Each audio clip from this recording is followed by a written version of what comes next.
Welcome everyone as you guys are coming in.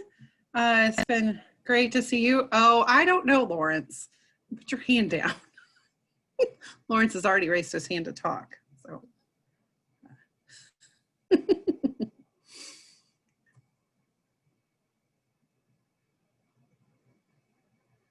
Well, welcome. I feel like we should have background music playing as we wait. We'll have to add that to the notes for next time. Here we go. We keep learning. People are playing, lowering their hands, raising their hands. I like it. It's the only way you can learn. Experiment. Exactly. What does this button do? Sometimes it can get you in trouble. Well, I was about to say, in my case, it usually kicks me off or closes the computer or something like that. We'll continue to wait. I know we'll have quite a few more join us here. So thank you for joining us tonight. We're really excited to have Tony back with us and to talk a little more about Kenworths. We're going to learn a lot about Kenworths in the next couple of months. So pretty excited. It's a good subject. It's a good subject. We may have to spread the love a little though later and, you know, get some others in. We'll wait here. So excited for this, guys.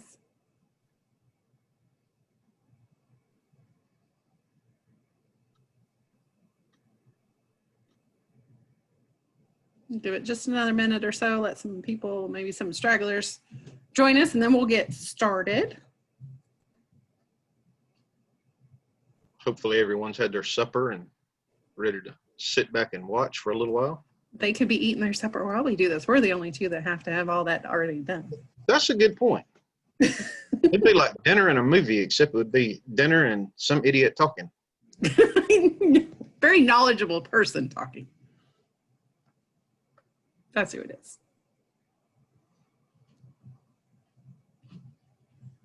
We're getting a few more people. All right, we're going to go ahead and get started. Welcome, everyone. Thank you for joining us. And just so you know, this is recording, and we're excited to have it. We'll post it on our website afterwards. But this will be about long hood at Kenworths, and Tony Martin is going to be our presenter. Wave to everybody, Tony. Hi. There's Tony. And we're very excited. This webinar was brought to us by Illumitank this time. And we'll talk a little more about them here in just a second. If you have questions, if you look down at if you're on a computer and you look down at the bottom center, you should see a Q&A. It's got little talky things on it. If you're on an iPhone or an iPad, sometimes those are at the top and you can find those. If you'd have a question as we go along, Tony is more than happy to answer them, and just type it in the box. If you're having issues or you have a question for me as the moderator, my name is Leanne. You can just type it in the chat box and I'd be more than happy to answer that question for you.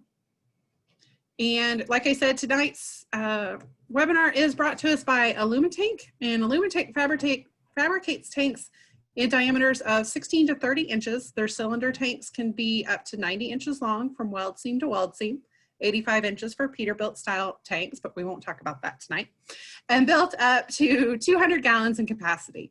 In addition to cylindrical, they craft rectangular, D-shaped, and tapered bottom GMC style tanks up to 60 inches long. Your tanks can be outfitted with a variety of fitting types, configurations, and quantities. Illumitank also manufactures tanks with wet kits, split tanks, and hydraulic oil or water tanks. So thank you to Illumitank. We appreciate their support over all of the many years. And with that being said, I have got a little fun thing for us to do. We're going to do a little poll. So when you see these come up, all you have to do is click on your answer. So we're going to launch this poll, and Tony gets to play too. And just to get to know who we have in our audience. This is completely anonymous. We can't say who answers what. So, but please be honest. We like to know. Go ahead and click on where you're from, your age range. And then if you'll scroll down, you'll see that there's also another fun question. So keep doing that. We see some nice polls coming in. Got lots of people doing it. It's kind of fun.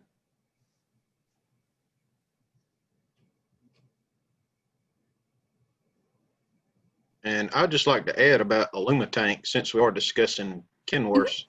Kenworth used a number of different fittings for the fuel caps and the takeoff point. And Tank will actually reuse your old fittings so you'll have the correct style tank. If you take them off and send them to them, they will use your fittings and they'll be exact replicas of the original, just with a new tank. That's amazing. Yeah, they are great. They have been awesome friends to ATHS, and I know lots of members have used them in the past. So Absolutely. Wonderful. Looks like we kind of got slowed down. We've got a few more people kind of jumping in. We'll wait just a few more seconds. If you haven't answered, jump in there. Interesting. Tony, we got them from all over the place. Outstanding. We have some from Australia, Canada. Where are all my Canadians? There were lots of Canadians I thought out there. All right. All right, looks like we're about done. I'm going to end this polling. And I'll share the results, and so you all can see kind of where everyone is. So it looks like Midwest is winning. Go Midwest. But definitely almost completely shared across there. But we've got Canada and Australia. That's amazing. Look at that age range. 71 to 80 winning out, embracing the technology. That is awesome. Love it. And if you've owned a Kenworth, yes, by far, many have not, sadly, but many, again, wish they had. So, Tony, that's who you're talking to tonight. That's fantastic. And it's yours. Take it away. All right. Well, good evening, everyone. As Leanne said, my name's Tony Martin. I am from Elmore, Alabama, and I have been around Kenworth trucks at some point, but Kenworth trucks particularly, all of my life. And I kind of enjoy the history and the why things happen and why they did it and doing research.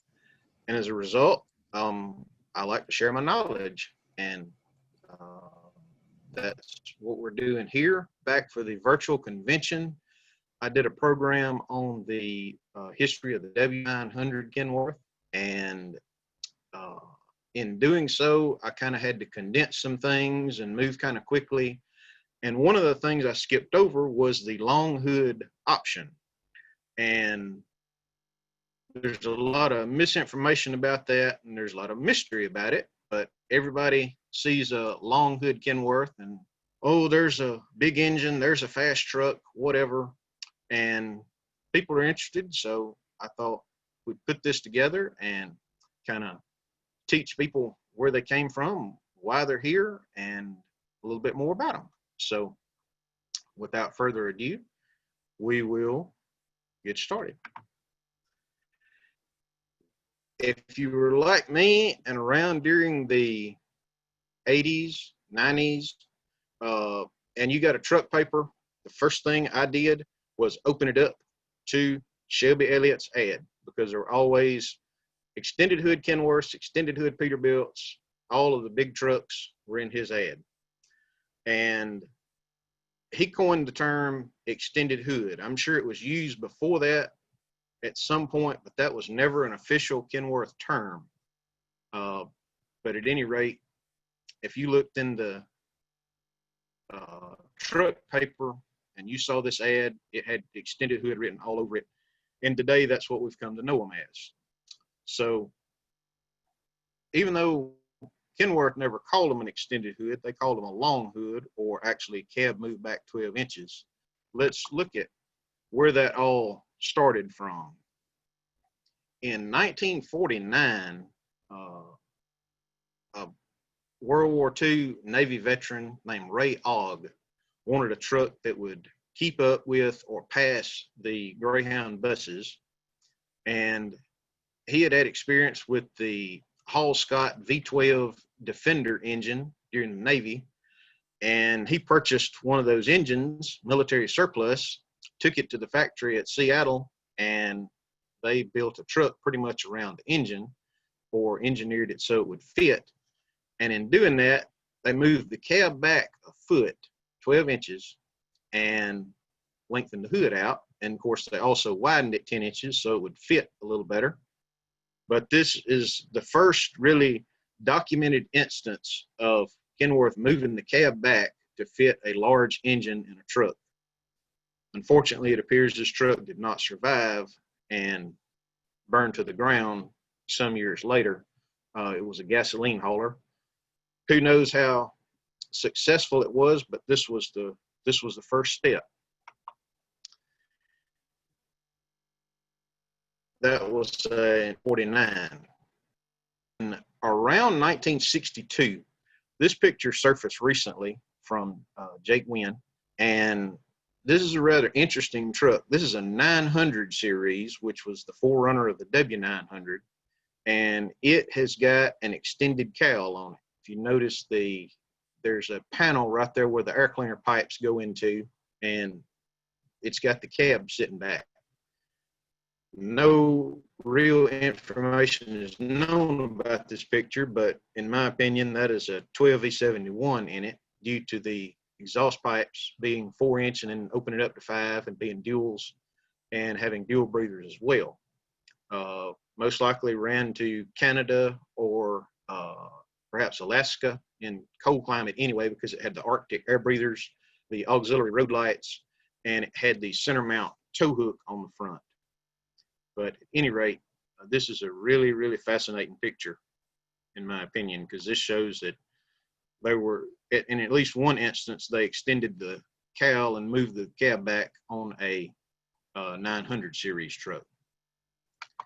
1963, the W900 and the Model 100 conventional came out. The 100 is kind of a lesser known truck. It was a conventional built on a K100 frame. As you can see, it's got the steering box up at the front and the frame rails are tapered. But this particular truck's got a Caterpillar 1693 in it. It would not fit in a regular length hood, so they moved it back 12 inches, moved the cab back 12 inches, added an extension on the front, and then used a standard hood with it that was used on all the other W100s. And as you can see on this particular truck, it has got a spacer under the cab that raised the cab up, or really filled in the area where the frame was tapering. And then it also had a offset lower cowl portion that kind of mimicked the design of the battery box, so it would sort of match through there. That was something that was not found on the W900 extended cowls, which came along a little bit later. And that wasn't just a one-off experimental truck, because there were more. Here at the top, that is a Nello Tier lowboy tractor. Nello Tier was from North Carolina, and they had at least one W100 1693 power. And as you can see, it's got a K100 style bumper on it. It's got those filler panels under the cab. It's parked there amongst some Internationals and some B75 Max, but they had at least this one. Then on the bottom, you'll see there's another one that happens to have single headlights. Same features, the Nello Tier truck. This truck was actually featured in the 1693 Caterpillar brochure early on. And then you see the illustration of the frame of how it was actually shaped. The 900 series featured a drop front frame, and this was a tapered frame. It didn't have the drop front section. So initially, I think this was probably designed to fit a V8 type engine in that would fit a little bit better than it would in the drop front.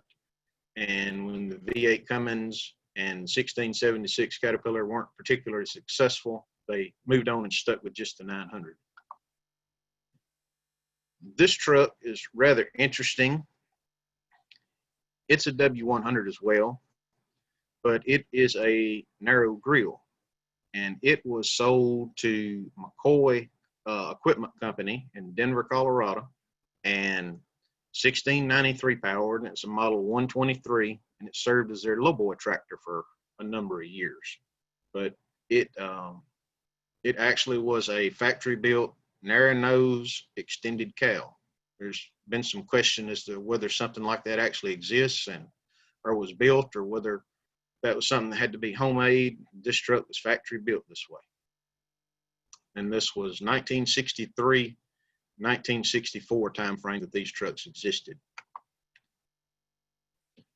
Then we move on, and this is the earliest W900 that we know of with an extended cowl that I've ever run across. Delivered 6/17 of 1965. And this, of course, has the original style W900 cab on it, the -185 cab. It's got the original style hood, and it's got this extension panel riveted to the front of the cab, which held gave extra room to fit a 12V71 Detroit inside. I've run across some others that are the plain W900A, not a W900. Excuse me, they're W900s, not W900As that were extended cowls. There's another one which is in Oregon that has had a 1676 with an Allison automatic, and it was using the extended cowl, have room for the heat exchanger for the automatic transmission. But this is the earliest extended cowl that we know of. The next version was a W900A, and that came about due to a frame change at the front in March 1966.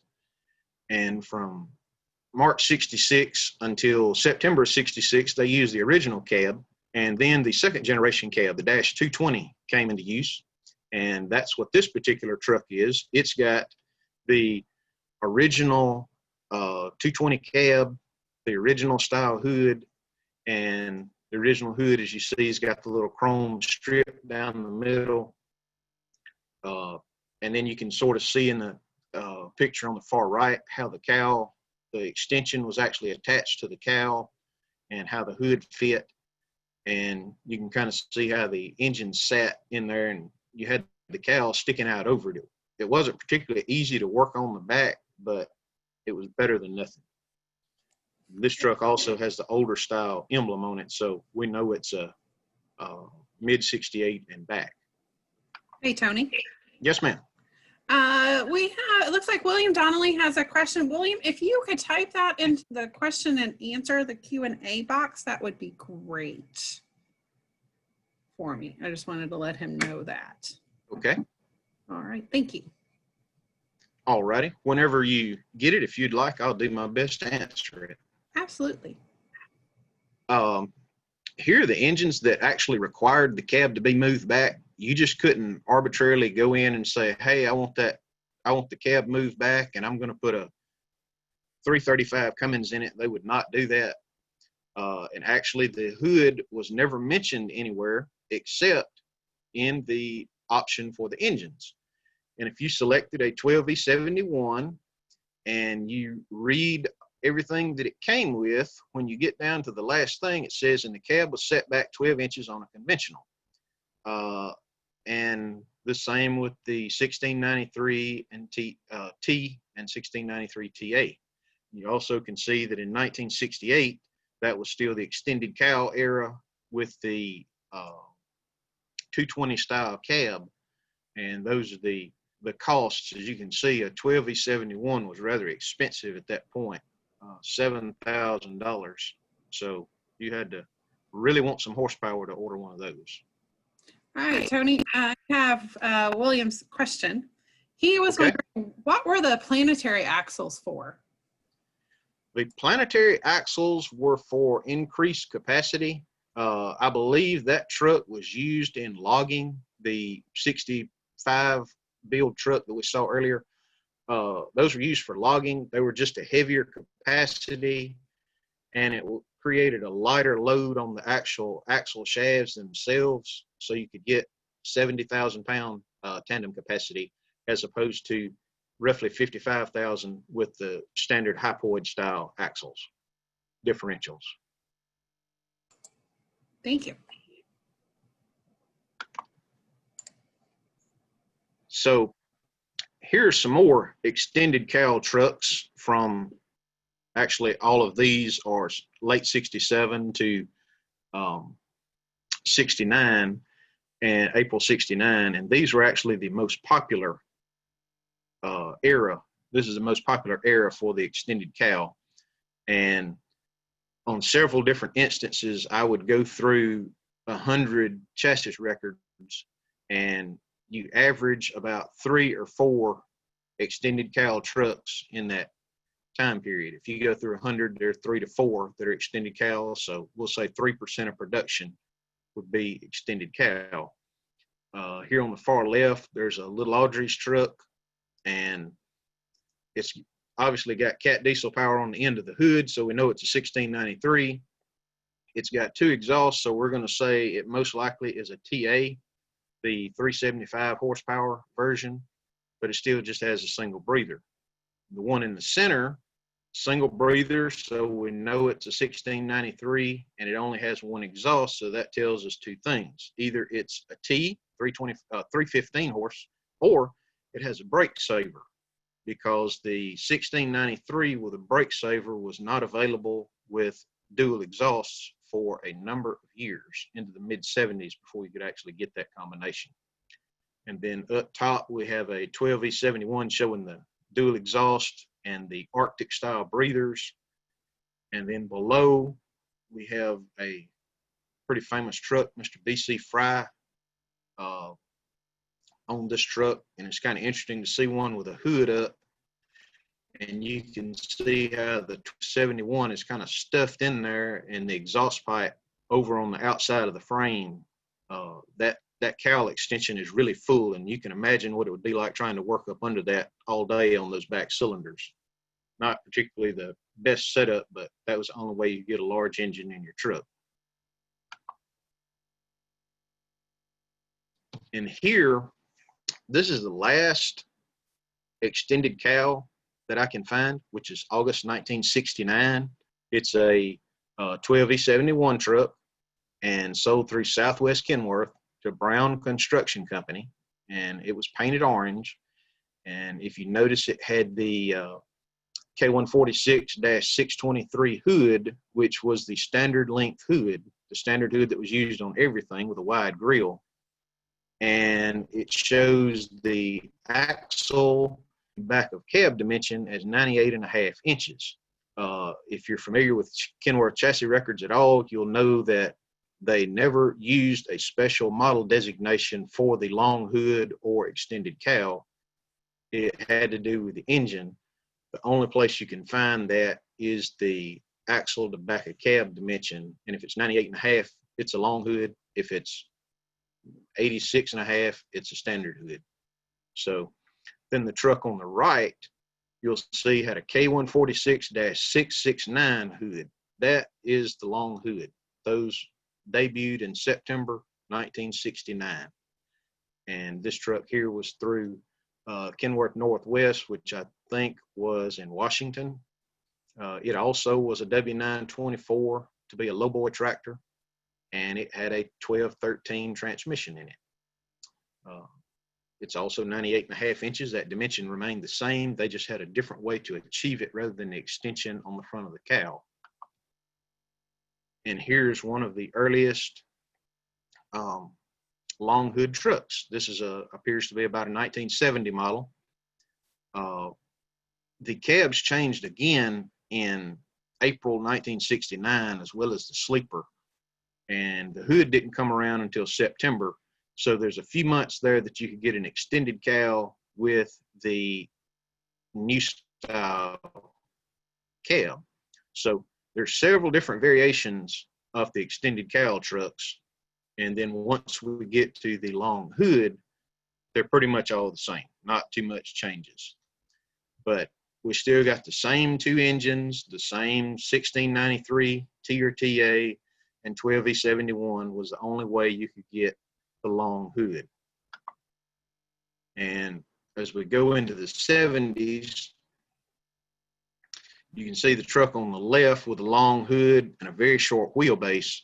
One of the reasons this was not a very particularly popular option was because of the length laws. And if you came east, you needed a relatively short wheelbase. And with that 12 inches, that was very important. That 12 inches could go towards trailer length, which was more useful than having that extra horsepower a lot of times. And then when you factored in the extra cost, nobody really wanted to spend that much on a truck that they were going to run on the East Coast. Out west, they were a little more common because the length laws allowed you to have a longer truck, and in many cases they mandated a longer truck to get the weight, so they were a little more popular out west. The truck on the right has a 1693 in it, and it's a long hood with the hood raised. In 1972, very early 1972, the firewall was changed on the cab, and it allowed the 1693 to fit in a standard hood. And at that point, the long hood became an option, and very, very few people selected a long hood with a 1693 after that point. That helped the 1693 be better accepted on the East Coast and everywhere else in the country, but it also cut down on the number of long hoods that were being built because, well, who wanted that extra length if you didn't have to have it? And you could still get the horsepower. So basically, after 1972, the vast majority of long hoods were 12V71s. In 1970, the infamous Big Owl engine from Allis-Chalmers, the 25,000, was introduced. They did not want Caterpillar to get ahead of them, so they introduced a truck engine. And when it was installed in the W900, it required the cab to be set back a foot, and of course required the long hood. So they were painted royal purple, and that was to catch attention and make them unique, because if they weren't unique enough, they had a version that was 450 horsepower. They also had a 485 and a 350, but they generally had head issues and crankshaft issues, and most were replaced with either a 855 Cummins or some a 1693 Caterpillar. But you can see how the engine compartment is very full with that 25,000 Allis-Chalmers in there. In about 1974, they were pretty much phased out. So on the left, these engines required a long hood. As we said, the Allis-Chalmers 25,000, Caterpillar 1693. When the 3408 came along, the KTA series Cummins, the aftercool ones, and the Detroit 12E71. You could get a long hood if you wanted it with a 1693, 3406, or KT 450. And these are all engines which required the recess in the firewall to install them in a standard hood. And if you have ever driven a standard hood with a KT 450 in it, the accelerator is pretty much under the seat. It's way back in there. So you can see where it would be a plus to use a long hood and get the engine out of the cab. But as I said, with the length laws, you couldn't always do that. But if your engine was not on this list that you wanted, you could not get a long hood with it. You could ask for it, but they wouldn't do it. We typically think about the long hoods being owner-operator cross-country trucks or else heavy-duty construction trucks, but there were fleets that used them as well. Safeway, particularly, their mechanics wanted the long hood to have extra room to work on the engines. So they ordered 3406 six-cylinder Caterpillars, and got the long hood option and set the cabs back. And you can see they had bobbed bumpers and steel wheels and a Shield on top, frame mounted exhaust, far cleaner, but they had a long hood. So you never know what you'll find with a long hood on it. And this chart I put together shows you just how much it costs to have that extra power. On the far left, there are the prices of the trucks. The base model, which through 1974 was a NH250 Cummins. After 1974, it was the NTC 290. And then you can see how much various engines added to the price. In 1968, if you wanted a 1693 TA, 375 horse, that was $5,760 extra on top of a truck that only cost $25,745. So that was a pretty good investment. But you move on down and say 1976, that truck was up to $41,000, $41,337. And if you start scrolling down, the 12E71 was $10,349. Do you really think many people wanted to buy a $10,000 engine on top of a $40,000 truck? That's quite an advancement in the list price. Then we go on down to 1980, and that's the first time that a KTA 525 appears in the sales catalog, and that was a $15,795 option. So that was a pretty decent investment to get 525 horsepower. You will notice the KTA 600 is not listed here. Kenworth really didn't want to build trucks with KTA 600s in them, so they didn't include them in the data book. If you knew what you wanted and you asked the salesman for it, he would in turn call the factory, talk to engineering, talk to the sales department, and if you were lucky, they would build one.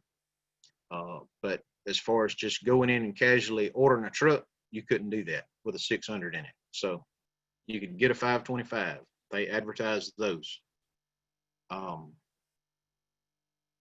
And as you can see, the KT 450 was $13,000, and the 3408, which we tend to think of Caterpillar being the most expensive thing you can have, it was only $11,741. So it's no coincidence that you see a lot of long hood trucks with 3408 Caterpillars in them. That was the cheapest power you could get at the time.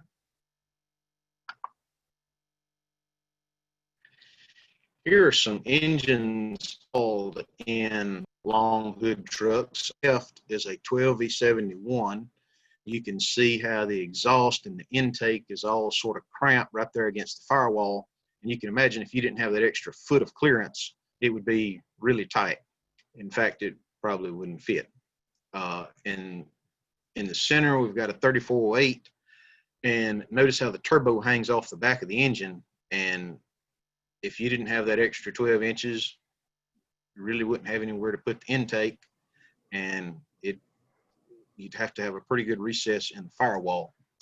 And then on the far right is the KTA Cummins, and it sits up really tall in the frame, and by the time you put a recess in the firewall to fit that in, it'd be next to impossible to get to the brake pedal, and much of your dash area would be cramped because the recess would have to be pretty tall. So you can put an aftercooler on a KT 450, which is in a regular hood, and it sort of fits, but the factory didn't build them that way. If you ordered it with an aftercooler, then it was in a long hood. Hey, Tony. Yes, ma'am. Chris had a question. He was asking, why was Kenworth good with a KTA 525 but not the 600? Because the 600 came along earlier. The 450 was in 1973, and they had some test engines out, and they officially released it in 1975. The 600 was just a little more power than they wanted to regularly deal with, so they didn't advertise it.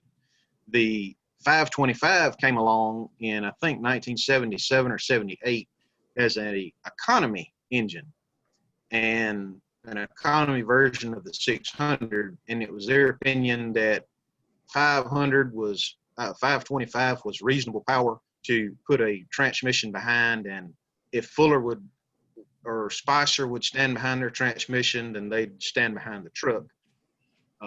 But 600 was just a little too much, apparently. All right. Thank you. Yes, ma'am. Here we show how the hood is supported. If you're familiar with a standard hood W900, they've got these spikes down at the bottom with a socket on the hood that fits in it, and it rests there and on the edge of the cowl above the firewall. Well, a long hood uses these pads that sit up there and support the top of the hood, and then you have a bracket, a shoe, if you will, that's on the frame that comes out and catches a pad on the lower part of the hood. The idea here would be the weight is supported by the top, and then the side only has to support the in and out motion from a out of balance tire or whatever to keep your hood straight. The problem with this is by being supported all the way on the back. If you notice in that second picture from the left, it's supported at the back, and there's a fair distance up to the first rib. So long hoods will crack in that area on the sides. The fiberglass will crack, and that was a pretty common issue, and you see a lot of them that have been repaired right there. And that was the reason they were supported all the way at the back, right at the top. It was holding all the way to the hood, and there was just plain flat fiberglass from there to the brace that was in front of it. You can see here in this picture the insulation that was underneath. Starting in 1974, the EPA was big on noise pollution. Kenworth's solution to that was insulate the underside of the hood, try to keep the engine sound inside. When the VIT came out in 1974, that was the 60-inch sleeper option and the plush interior for the conventional. That was really pushing it on the length. They had sort of tested the waters and thought they could, a truck like that would sell mainly out west, so they sold it. And then if you take that and a long hood, that was really a long truck that was pretty much useless on the East Coast unless you had a short trailer to pull with it.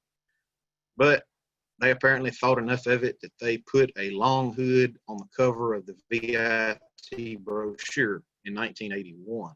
And here on the right is a new long hood with an Aerodyne sleeper, which didn't come out till about 1978. And there again, it required such a long wheelbase, it wasn't particularly feasible in many parts of the country. But there are many out there today. Another thing they did that we're familiar with are the glider kits. And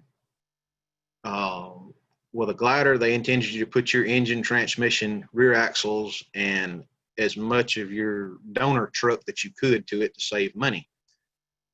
Just like with the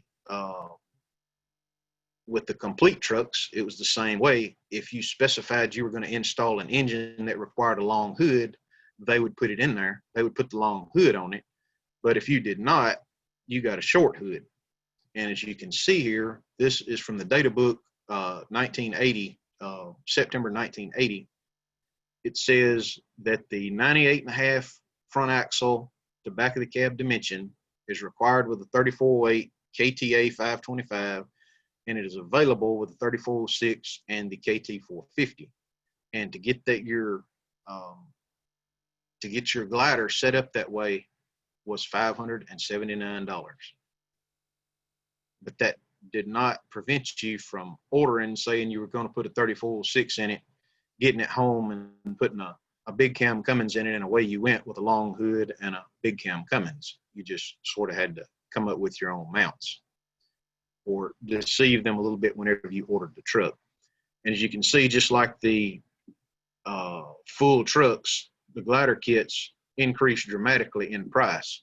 If anyone has a time machine, I would be interested in renting it for a little while and go back to 1968 and see about getting a few of those gliders for $7,395. Then, of course, by 1980, they were $20,632. That was as much as a whole truck was in 1968. Inflation was really kicking.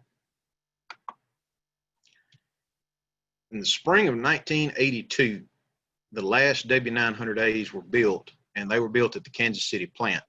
They had transferred production to Kansas City in the winter of 1981, so they could produce the W900As in Kansas City and start tooling up and building W900Bs in Seattle.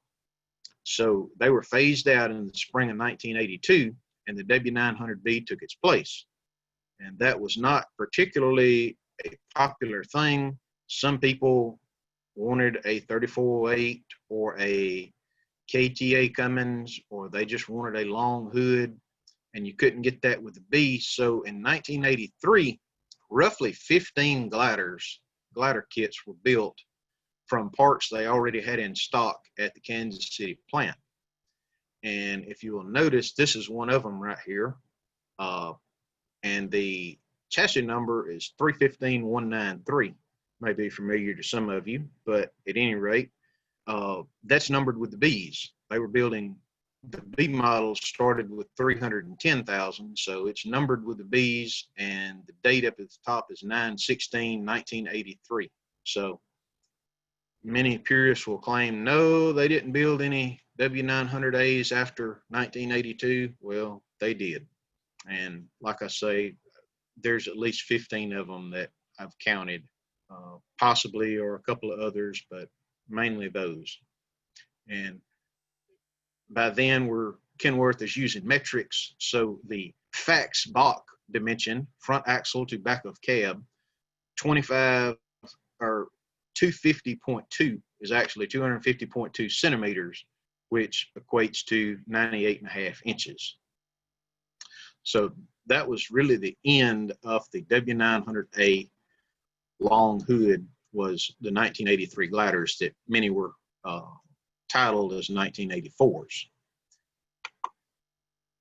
But the long hood option would come back.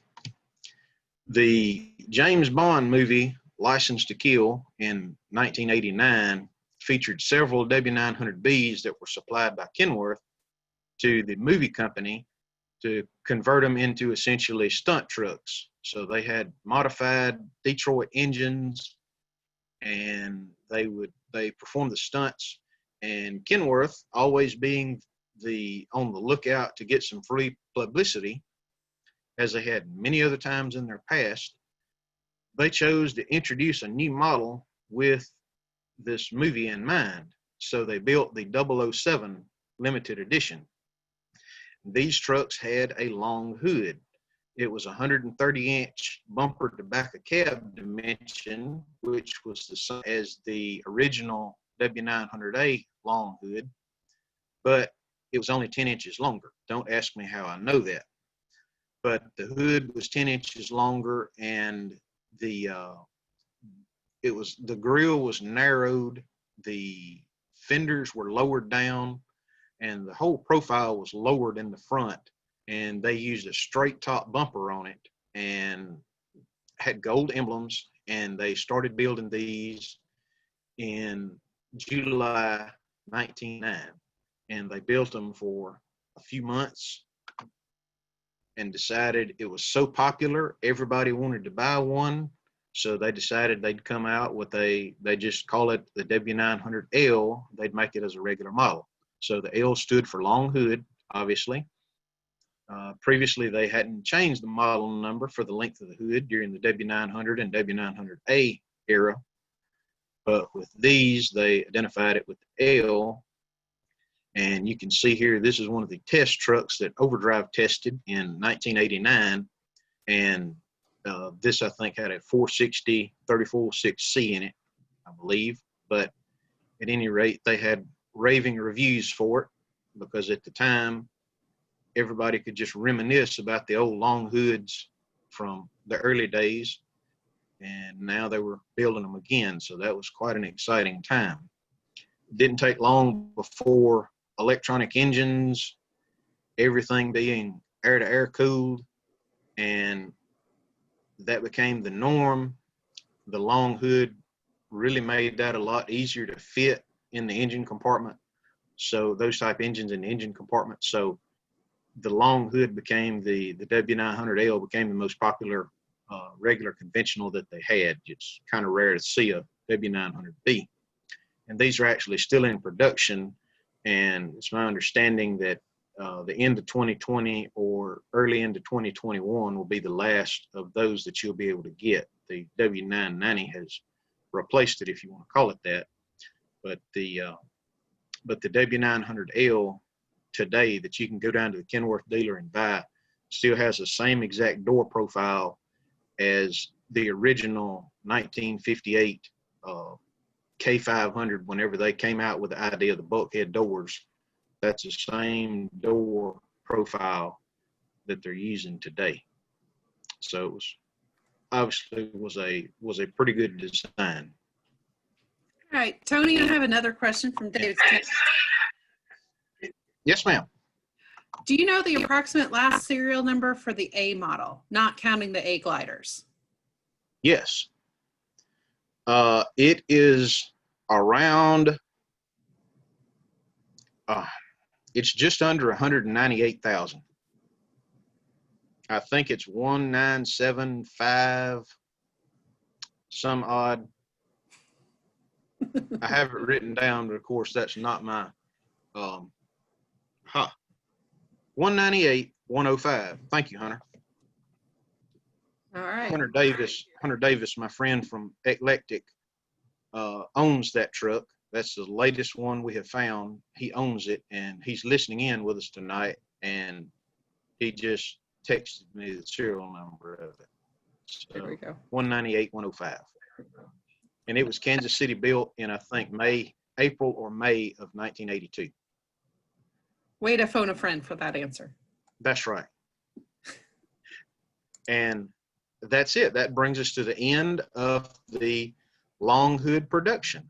And maybe in another 20 years, if I'm still alive, we'll do a program on the old W990, which is a brand new model right now with a long hood on it. All right. Well, thank you. Again, if you guys have questions, I do have a question for you, Tony. Here, let me see if I can get that up. Hold on, give me a second here. All right. We had a question from one of our Canadian friends. Cameron wanted to know, were W900s produced at the former Canadian Kenworth plant, closed in 1982, he thinks, in Burnaby, British Columbia, and the former Sicard plant in St. Therese, Quebec, which is now the only KW plant in Canada?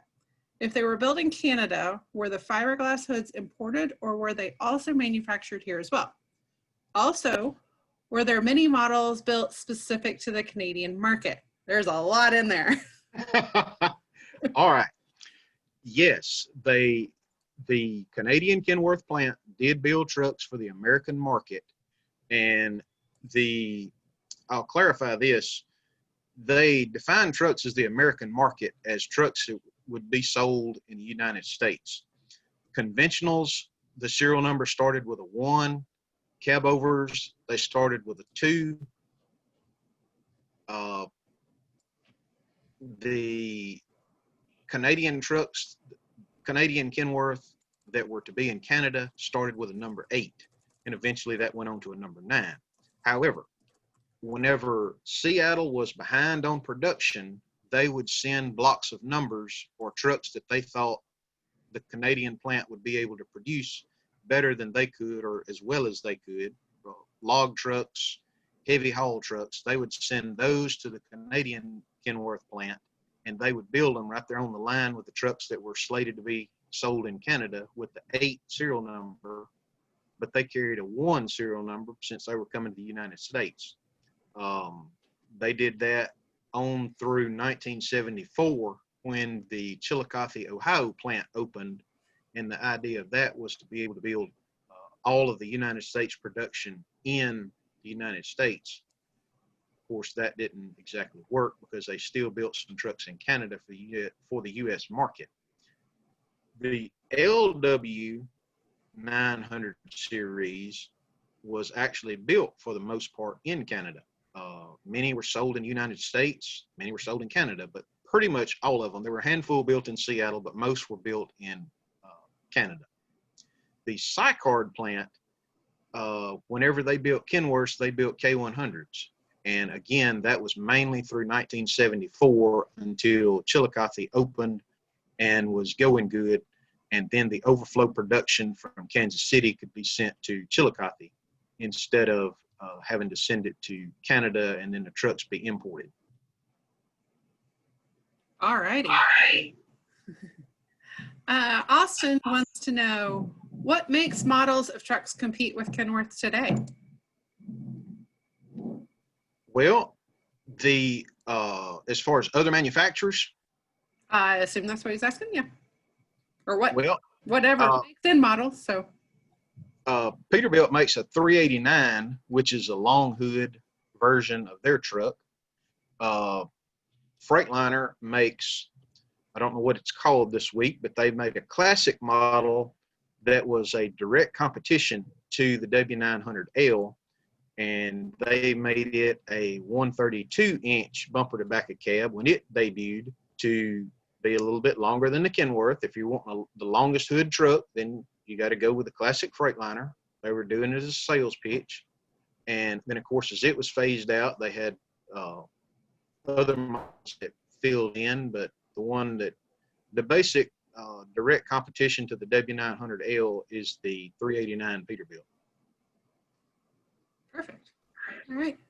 Don't forget, if you have questions, go ahead and put them in that Q&A box. Tony's still here for a few more minutes, so we'd love to answer some more. While we're waiting on some more answers, if you guys want some more information on Illumatank, like we were talking about at the beginning of this, please contact Denise. She'd be more than happy to help you. Anybody else have any questions? Got lots of people out there. While we're waiting, I'll just make one other comment. Sure. A frequent question that turns up on Facebook is, how can I turn my regular hood into a long hood? And there are people that think the front frame horns are different, and the answers never cease to amaze me. But when Kenworth built the long hood trucks, everything was exactly the same. They just drilled the holes for the cab 12 inches further back and installed the long hood on it.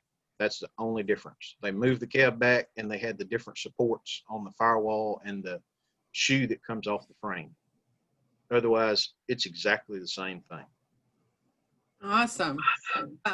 Jay, you had a question. If you can get a copy of this presentation, absolutely. Probably sometime tomorrow, we'll have this up on our website at aths.org/webinars. You can find all of the ones from the convention there, as well as today's. And Thomas just wanted to give you some kudos there, Tony. He said, not a question, but a great presentation. Well, so thank you, sir. I appreciate that. Yes.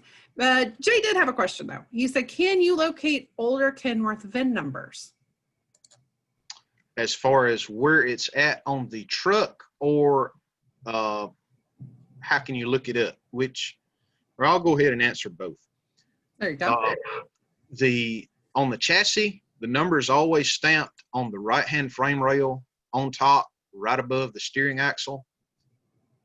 It is typically written with a grease marker under the left-hand frame rail. The frame was assembled upside down, so it was written with a grease marker there, and it was oftentimes on the inside of the frame rails as well, written with a grease marker.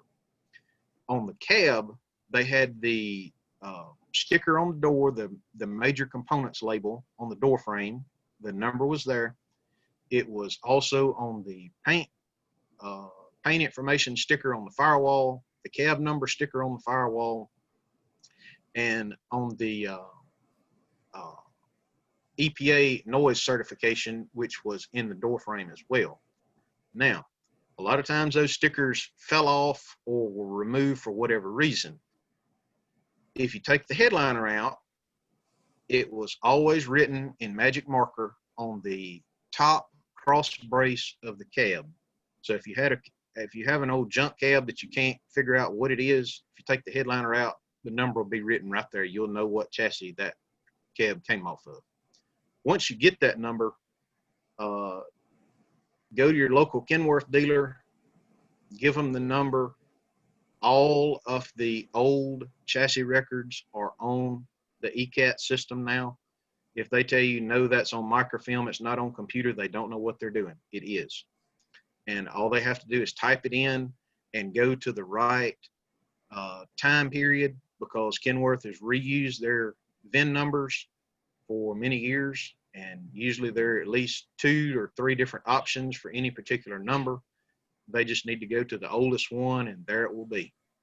I recently needed a 66 model looked up, 67 model looked up. Called my buddy at the Kenworth dealer, told him what the number was. He punched it in and said, "You said 67, right?" And I said, "Yes." He read me off the information. That right there, that simple. So that's all you need to do. Yeah, Jay just said he had older trucks and he'd like to know the VIN numbers. So thank you. Yes, ma'am. All right, Jack just said outstanding. He said, "You are a treasure." Thanks very much. Thank you, sir. But Marty does have a question. He said, "Did all have rubber pads on the sides of hoods to contact the shoe?" Yes. I read that right. Yes. And if you look, the rubber pad is tapered on the lower edge.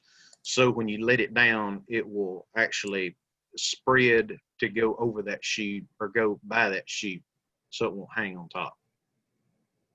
They're not worn that way. They're made that way. Okay. All right. There you go, Marty. And Howard would like to know, does the A designation have anything to do with the long hoods? He said also, "Thanks for the interesting webinar." No, sir, it does not.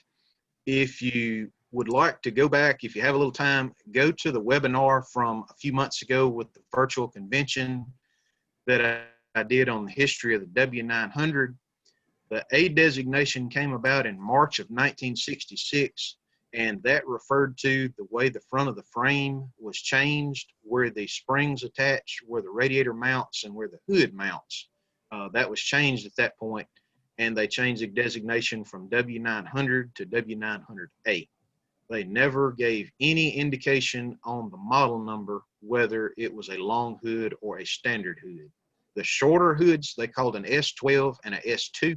They gave them a model number, but since the long hood was only tied to the engine option, they did not give it a different model number. They're all the same as the standard hoods. Awesome. And Mr. Snouts has a question, and I use that word loosely. Is it true that to be cool, you need to have a long hood? I unfortunately am not going to be able to say, because I've never been considered cool in any way, shape, form, or fashion, by any stretch of the imagination. So I guess we're going to have to find somebody else to ask that one. I know. I wish we knew somebody who.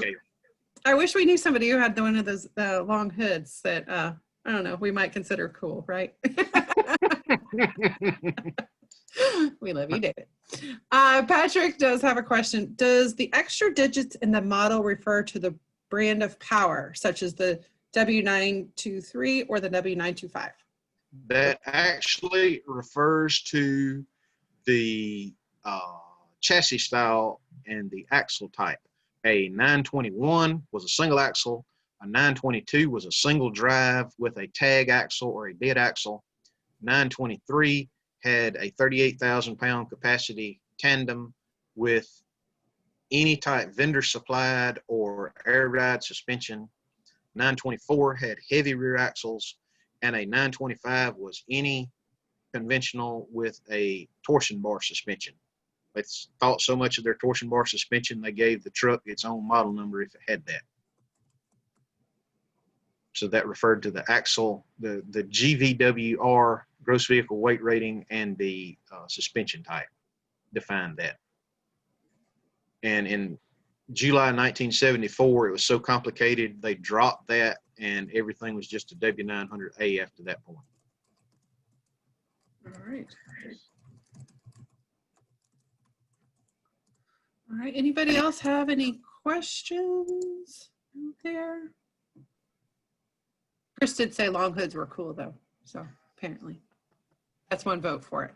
Next time we do a poll, we'll have to maybe at our next one. Speaking of our next one, don't forget to join us in October and the very beginning of November, October 27th and November 3rd. We're going to learn a little bit more, but we're going to go from long to short. We're going to go to the other end of the spectrum. David Eichelbaum is going to talk about the K100. So yeah, we're going to go the other way. We went really long. Now we're going to go backwards and make them really short. All right. Anybody else have anything? But don't forget to join us. We'll send out registration for that. Will open up here soon. You can actually go to our website now and register for it if you would like. That is really an interesting story on how the K100 evolved through the years. Nowadays, you see a lot of pictures and people say, oh, well, this is a 66 because it was painted this way. Well, David's going to explain to us how you actually can tell the difference in those and why things changed.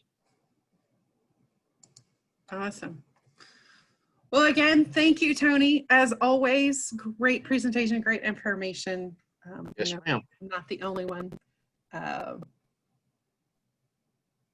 Yeah, and he never heard them called A models until the B models came out. It's actually in the, I have a March 1966 parts book, and they refer to the front frame as the W900A style.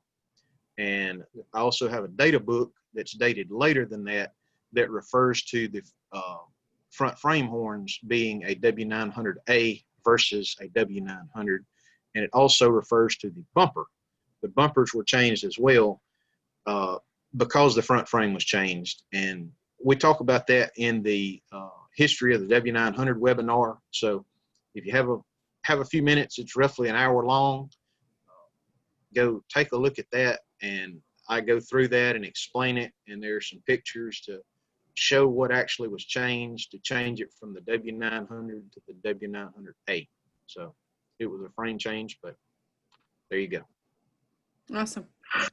Well, thank you, Tony. Thank you, everyone. Thanks for joining us. Again, save the date or go ahead and go sign up for our next one in October. We'll bring you some more about Kenworth and the K100. Everybody have a great evening. Thank y'all once again. All right. Bye-bye.